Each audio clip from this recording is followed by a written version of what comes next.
Hi, Maria. Congratulations on passing your PE Power exam in the first attempt using this course, the on-demand course, and exam preparation resources. In this brief interview, I'd like to go through your licensing journey. So you took the FE exam with me as well. You used my on-demand course, the books, and then you ended up using the course. And then in both cases, when you were using the resources, you passed them in the first attempt. So very briefly, I'd like to get started when you graduated. Mm-hmm. How long you've been out of school?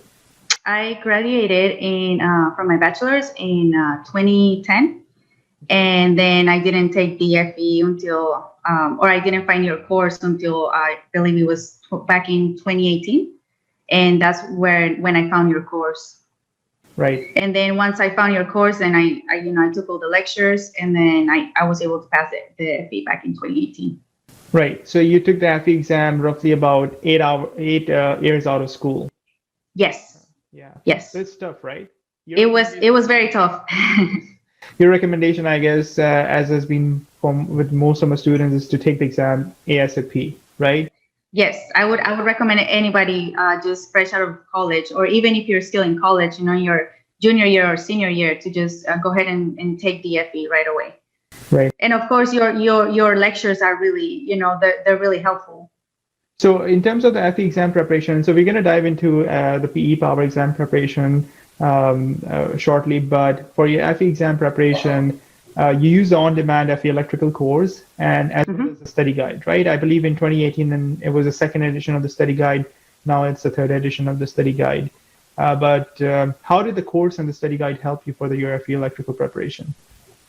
It just helped me remember everything I needed to know to pass the exam. I remember I used the, I don't remember the name of the books, but I remember it was the black book, and then there was a yellow book, I believe.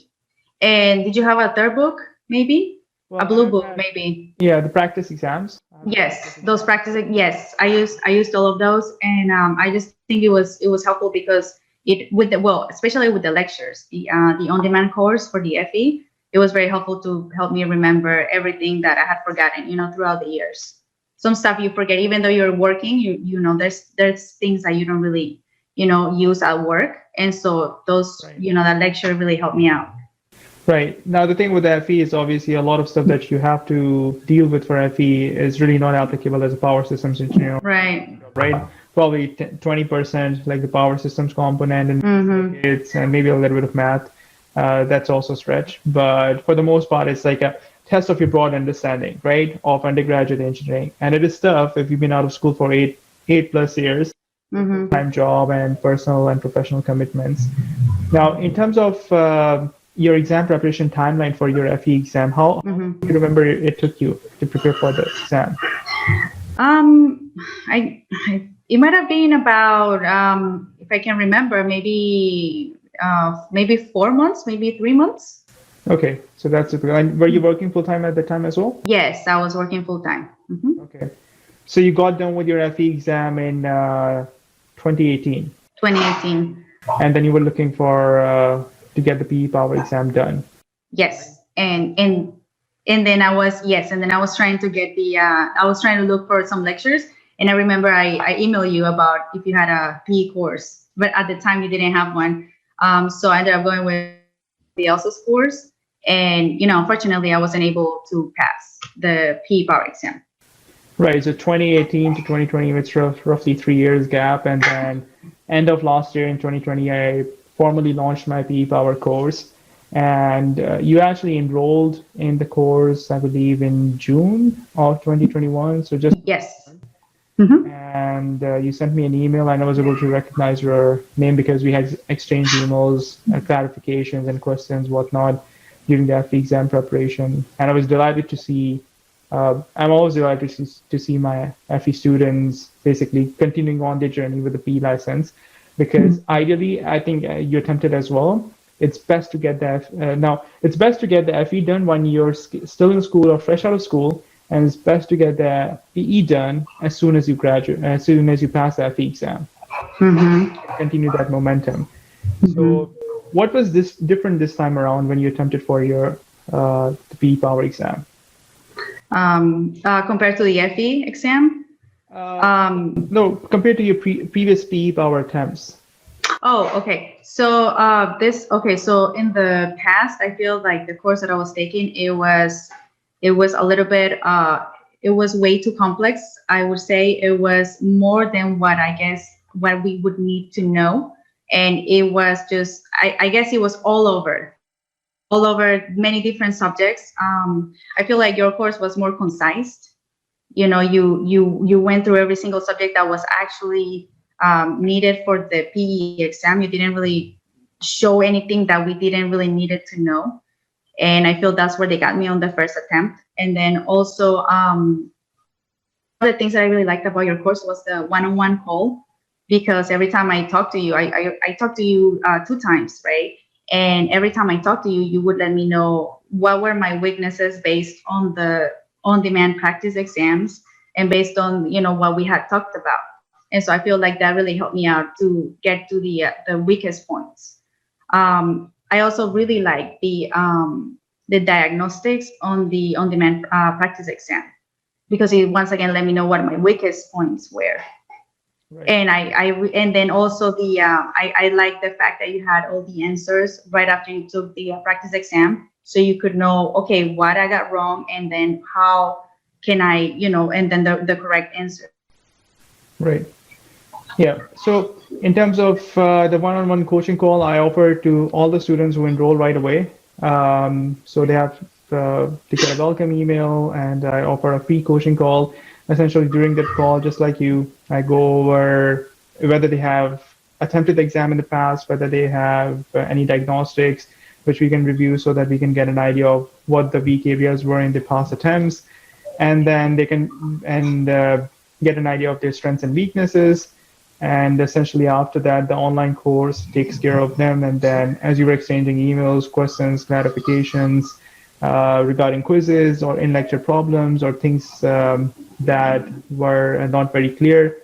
And you also did the online practice exam. And through that, those diagnostics helped me identify, okay, there's still areas that you are not so strong on. And then we came up with a solution to address them by essentially going back to the lectures and quizzes and reviewing that. And you also use the study guide for PE Power, the first edition. I'm currently in the process of publishing another edition, hopefully very soon. So that gave you additional practice as well. Now, the PE Power exam is different from the FE exam, right? The FE Electrical. Now, you mentioned that you like the fact that the course was concise, it was to the point with enough level of detail, but you have gone through the FE exam, the FE course and the PE course. When you compare the two courses, you will still find that the PE course actually goes in a lot of depth, whereas the FE was essentially touching the surface. And it is okay for the FE exam because there are 110 questions, 17 sections, and I don't know, over 100 subtopics, right? But PE is really focused on PE and power systems. So what are your thoughts on students who are preparing for the FE exam and then right after taking the FE, they get into the PE Power? Is there any adjustment that they need to do in terms of their approach when they're studying for the PE Power exam? I think that, well, at least for me, the main adjustment was to just really understand the basics of the concept. Because, well, like I mentioned before in the other courses that I took, they didn't really explain the basics. They just went through a bunch of problems solving the math, but then they don't really explain you the basics, what is really going on. So you really have to understand the concept. Right. So once you understand the concept, then you understand the theory, you understand really what's going on. So I would say that my main adjustment was not to just, well, yes, you need to know how to solve the problems, but also you need to understand what's really going on. So I feel like from the FE, it's more like calculations and you need to know how to do the problems. But then on the PE, you have to understand more what's really going on, like in the field, and what's really going on, the theory and the concept. That's an excellent point. And when I get on the call with students, especially the students who have taken my FE course, in fact, in the welcome lecture in the PE, I don't know if you remember, I tell them that, you know what, PE exam is different. I'm glad that you passed the FE. It doesn't mean that FE is easy or PE is more difficult. I guess both are equally difficult. If you go by the numbers, I guess PE is probably more difficult, but still, PE is a lot more fun because you are learning about things that you, as a practicing engineer now, you're actually using them, right? Whereas FE, software, computer networks, digital systems, you're never going to use them as power systems engineer. But the point that you raised there, that adjustment where you actually really have to understand the concept, right? Because solving the problem is actually an afterthought, to be honest, when it comes to PE power. Really grasping that concept, because you can probably, with FE, and most likely for most of the problems, I would say, or most of the concepts, you can get away with actually identifying, okay, what's given and what's not given. Right? So this is the given stuff, this is the unknown stuff, so I'm going to use their formula, and for a fair number of questions, you can probably get away with that. But PE is going to get you, right? Right. Yeah, because it's really an in-depth test of your understanding. Correct. So Maria, why would you recommend someone? Let's start with the FE course. Why would you recommend someone to take the FE course, and how is it going to help you? Oh, well, so if you want to become a PE and maybe, see more options within your own field in your career, then you really have to take the FE. So that's the first step. So the FE is really the first step into becoming a licensed engineer. Right. But if somebody is preparing for FE, why would you recommend them to take the study for FE Electrical on-demand course? Oh, of course. Well, so like I said, I think your course is very concise. So the PE was very concise, and also the FE, the lectures were very concise. I also like your 3 books. I like all of the different practice exams. There's plenty of different problems, and also it has the answers. And so I think it was very helpful because there's plenty of questions. Right. And what about the PE Power on-demand course? Why, in like under 30 seconds, why would you recommend someone to use the PE Power on Demand? The resources. Sure. So the PE Power on Demand, I really enjoyed that course.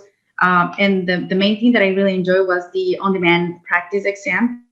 It simulates the actual exam, and it also, the questions are really helpful. It helps you think about the concept, what is really going on, not just the numbers. And also the one-on-one call, I think that was really helpful for me. Sounds good.